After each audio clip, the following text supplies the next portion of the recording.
Fellow Nigerians, today I stand here with a heavy heart to express my grave disappointment and to mourn a dying Nigerian youth, a youth that is steadily and gradually sliding into oblivion. When I saw the attack against pro-democracy human rights activist ADEYANJU, it was just more than an attack to my sight. I did not just see an attack, I saw those ones called lazy youths in action. Those ones retired Major General Muhammadu Buhari called lazy youths. I saw them in actions with their slippers, hungry and angry, kicking at the very same persons that fight for their freedom.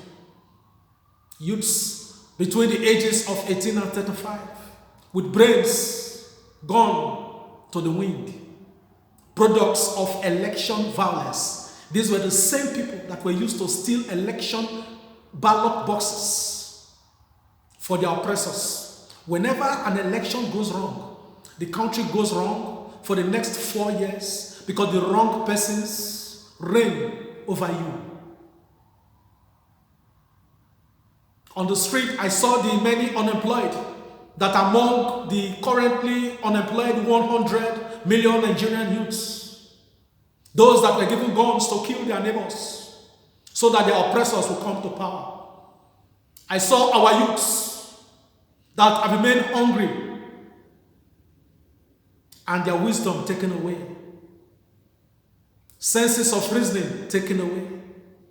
I saw our youths attacking their helpers, because our youths have been deceived by religion, tribe, and region. Our youths now work for government contractors who work on the anti-people project, contractors who collect millions of naira, and they give our youths 1,000 naira, 500 naira, with their tattered dress, their tattered dresses and slippers, to go to the street, to fight, and to protest against their helpers. They collected millions of naira and gave our youth 1,000 naira each to protest against Amnesty International for being forthright and truthful to the gross human rights abuses going on in the Federal Republic of Nigeria.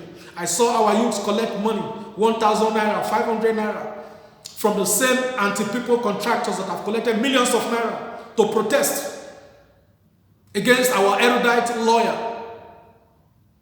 Femi Falana, senior advocate of Nigeria. I saw our youths protesting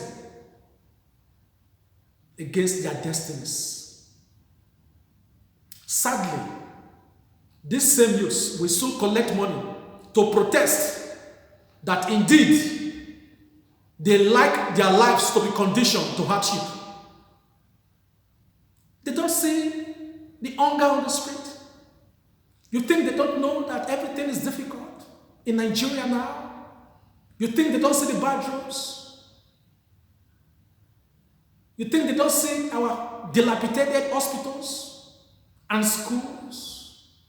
The same youths that study under leaking roofs.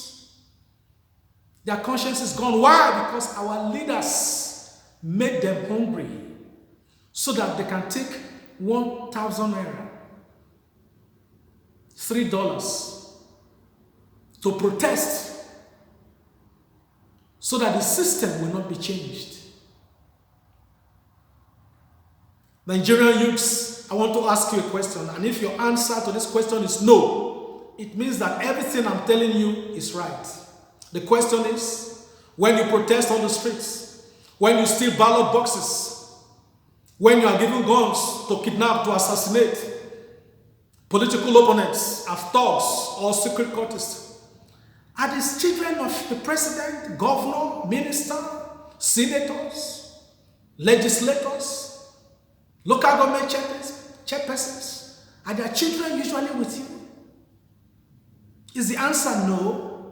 If it is no, then it is high time you came back to your senses.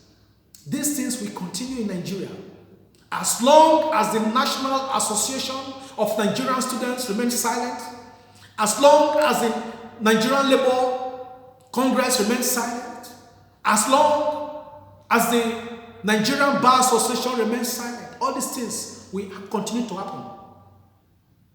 Because they have refused to use their positions of authority to properly educate the masses against the gross injustice going on, the economic deprivation, and the sheer looting by those in government. Nigerian youths, the time has come for you to begin to retrace your steps. It is never too late to retrace your steps, because it is the fly that refuses to take advice that goes to the grave with the corpse. God bless the Federal Republic of Nigeria. It's unfortunate.